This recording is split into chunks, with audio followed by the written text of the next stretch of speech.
సాయిరామ్. ఆ సాయినాథుని ఆశీర్వాదంతో ప్రతి ఒక్కరూ కూడా ఆనందంగా, ఆరోగ్యంగా, అష్టైశ్వర్యాలతో ఉండాలని మనస్ఫూర్తిగా కోరుకుంటున్నానండి.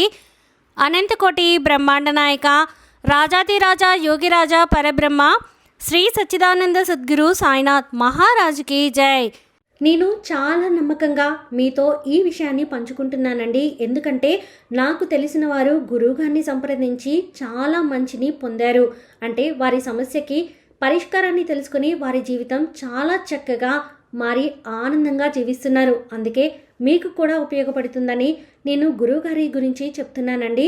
శ్రీ షిరిడి సాయిబాబా జ్యోతిషాలయం సిద్ధాంతి సుబ్రహ్మణ్యం రాజు గారు. మీకున్నటువంటి ఎటువంటి సమస్యకైనా గురువుగారి దగ్గర పరిష్కారం అనేది లభిస్తుంది. నమ్మకంతో ఒక్కసారి సంప్రదించి చూడండి. మీ సమస్య ఎటువంటిదైనా, నరదిష్టి, నాగదోషం, కుటుంబ సమస్యలు, ఆర్థిక సమస్యలు, కోర్టు సమస్యలు, స్త్రీ పురుష వశీకరణం, ఇలాంటి ఎటువంటి బాధ అయినా సరే, మానసిక అలజడి ఎటువంటిదైనా సరే మీరు గురువుగారి దగ్గర పరిష్కారాన్ని పొందగలుగుతారు. ఒక్కసారి నమ్మకంతో గురువుగారిని సంప్రదించి చూడండి. మీకే అర్థమవుతుంది నేను ఎందుకు ఇంతలా చెప్తున్నాను అనేది. గురువుగారిని సంప్రదించవలసినటువంటి ఫోన్ నెంబర్ 9908224144. ఈరోజు బాబాగారు మన కోసం అందించినటువంటి సందేశం ఏంటి అంటే, తల్లి సర్వనిశ్చయంగా ఇది నీకోసమే, ఇప్పుడే విను, తప్పకుండా తెలుసుకో తల్లి, చిరునవ్వుతో నిద్రిస్తావు అని చెప్పి బాబాగారు అయితే అంటున్నారండి. మరి మనతో బాబాగారు చెప్పాలనుకుంటున్న విషయం గురించి తెలుసుకోవాలి అంటే వీడియోని చివరి వరకు స్కిప్ చేయకుండా చూడండి. అలాగే మన ఛానల్ని ఫస్ట్ టైం చూస్తున్న వాళ్ళైతే సబ్స్క్రైబ్ చేసుకొని పక్కనే ఉన్న బెల్ ఐకాన్ని క్లిక్ చేయడం అసలు మర్చిపోకండి. ఓం సాయిరామ్ అని కామెంట్ చేయడం కూడా అసలు మర్చిపోవద్దండి. ఇక బాబాగారు అందించినటువంటి సందేశం గురించి చూస్తే, తల్లి నిన్ను తిట్టే వాళ్ళందరూ నీ శత్రువులు కాదు తల్లి, అలానే నిన్ను మెచ్చుకున్న వాళ్ళందరూ కూడా నీ మిత్రులు కాదు అని గుర్తుపెట్టుకో. కష్టం అనేది మిత్రుణ్ణి చూపిస్తే కన్నీరు మాత్రం శత్రువుని గుర్తిస్తాయి తల్లి. కాబట్టి నీతి, నిన్ను తిట్టే వాళ్ళందరూ శత్రువులు కాదు, నీ మంచి కోసమే తిడుతున్నారు అని నువ్వు గ్రహించావు అంటే జీవితం ఎంతో సంతోషంగా ఉంటుంది. ఒకటి చెప్పనా తల్లి, కలిసి ఉండడం అంటే ఒకే ఇంట్లో ఉండడం కాదు, ఒకరి మనసులో ఒకరు ఉండడం. లేదు, ఇలా ఒకరి మనసులో ఒకరు లేరు అంటే ఇక ఎంతకాలం కలిసి ఉన్నా సరే ఏం ప్రయోజనం చెప్పు.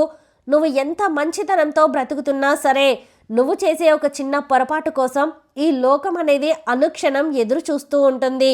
అంటే నీ పొరపాట్లు అనేవి వెతుకుతూనే ఉంటారు, దాన్ని భూతద్దంలో చూపడం కోసం ప్రయత్నిస్తూనే ఉంటుంది. ఇది ఈ లోకం తీరు. ఇంత భయంకరమైన లోకంలో ఇప్పుడు నువ్వు జీవిస్తున్నావు కాబట్టి చాలా జాగ్రత్తగా ఉండాలమ్మా. ఏమరపాటుగా ఉన్నావా అమాంతం నిన్ను తొక్కేస్తారు. కాబట్టి ఎవరు ఎలాంటి వాళ్ళైనా సరే, ఎంత క్లోజ్గా ఉన్నా నీ బంధువులు, నీ బంధం ఎవరైనా సరే నువ్వు చాలా జాగ్రత్తగా ఉండాలి. కాస్త ఏమరపాటుగా మనవాళ్ళే కదా అని అనుకున్నావు అంటే నీ జీవితం అమాంతం చీకటి అయిపోతుంది అని గుర్తుపెట్టుకో. జాగ్రత్తగా ఉండు తల్లి. నీ క్యారెక్టర్ గురించి ఒకరు వేలెత్తి చూపిస్తున్నారు అంటే వాళ్ళకు నచ్చినట్లు నువ్వు ఉండట్లేదు అని అర్థమే, కానీ నీ క్యారెక్టర్ తప్పు అని కాదు. కాబట్టి వేలెత్తి చూపే వాళ్ళందరూ నీతిమంతులు కాదమ్మా. అలాంటి వాళ్ళను చూసి మంచిగా ఉన్న నీ జీవితాన్ని నువ్వు ముంచేసుకోకో. నువ్వు ఎప్పుడు నీలానే ఉండు. నువ్వు మంచి చేస్తున్నావో చెడు చేస్తున్నావో అనేది నీకు తెలుస్తుంది కదా. అలాంటప్పుడు నువ్వు ఎవరి గురించో ఆలోచించాల్సిన అవసరం ఏముంది? ఎవరినో పట్టించుకోవాల్సిన పని నీకేముంది చెప్పు. నువ్వు నీలానే మంచిగా ఉండు, నీకు అంతా శుభమే జరుగుతుంది. మాటలు అనేటివి తాళం చెవి లాంటివమ్మా. నువ్వు సరైన దారిని ఎన్నుకుంటే అవి నీకు ఎలాంటి కఠిన హృదయాన్నైనా సరే గెలిచి చూపిస్తాయి, ఎలాంటి నోరునైనా సరే మోయించేస్తాయి.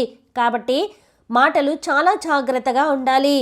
కొన్ని సందర్భాల్లో మాత్రమే నువ్వు మాట్లాడాలి, కొన్ని సందర్భాల్లో మౌనంగా ఉండాలి. ఆ మౌనం నీకు ఎన్నో విజయాలను, ఎన్నో పేరు ప్రఖ్యాతలను కూడా తెచ్చిపెడుతుంది. అర్థమవుతుంది కదా. ఇప్పుడు నీ దగ్గర ఏదైతే ఉందో దాన్ని ఆ దేవుడు ఇచ్చిన వరంగా భావించి సంతోషంగా ఉండు. ఇక నీ దగ్గర ఏదైతే లేదో అది ఆ దేవుడు ఇస్తాడు అని నమ్మకంతో ఉండమ్మా. ఇప్పుడు నువ్వు కోరిన వెంటనే కోరికను తీర్చాడు అంటే ఆ భగవంతుడు ఇచ్చిన వరంగా భావించు. లేదా నువ్వు కోరిన కోరిక తీర్చడం ఆలస్యమైంది అంటే ఆ భగవంతుడు ఎప్పుడో ఒకప్పుడు ఖచ్చితంగా నీకు ఇస్తాడు అని నమ్మకంతో ఉండు. ఆ నమ్మకం ఖచ్చితంగా నీ కోరికల్ని తీర్చిపెడుతుంది. నిజమే కదా తల్లి. ఒకటి చెప్తాను, జాగ్రత్తగా విను. ఒక పక్షి మరణం బోయవాడిని వాల్మీకిని చేసింది. శూర్పణఖ మాట రావణుడంతటి వాడిని బుద్ధిశాలిని కూడా మూర్ఖుడిని చేసింది. ఇలానే తల్లి మంచి చెడులు అనేటివి నీ ఆలోచనను బట్టే ఉంటాయి. నువ్వు మంచిగా ఆలోచిస్తే అంతా మంచి జరుగుతుంది, నీ జీవితం కూడా మంచిగా ఉంటుంది. అలా కాకుండా నువ్వు చెడుదన్న నడిచావు అంటే జీవితము నాశనం అయిపోతుంది. నువ్వు కష్టాలు సమస్యలను ఎదుర్కోవాల్సి వస్తుంది.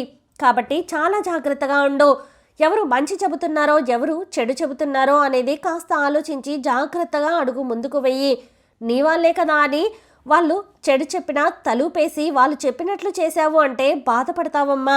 ఈ లోకంలో ఆస్తిపాస్తుల కన్నా నోట్ల నాలుకని భద్రంగా ఉంచుకోవడం చాలా కష్టమైపోతుంది. నిజమే కదా తల్లి, అలా ఎవ్వరూ ఉండడం లేదు, అసలు ఉండలేకపోతున్నారు కదా. గుర్తుపెట్టుకో అమ్మా, పేదవారిని ఎప్పుడూ కూడా హీనంగా చూడకు. ఎందుకంటే పరిస్థితి ఎవరికైనా ఎప్పుడైనా ఎలాంటి సందర్భంలో అయినా మారిపోవచ్చు. కాబట్టి ఎవరిని కూడా తక్కువ చేసి అస్సలు చూడకు. నీ మాట చల్లని సందర్భాల్లో నువ్వు మౌనంగా ఉండడమే మంచిది. నిజమే కదా తల్లి, గుర్తుపెట్టుకో. భక్తి లేకపోయినా సరే చెడు పనులు చేయకుండా ఉంటే చాలు.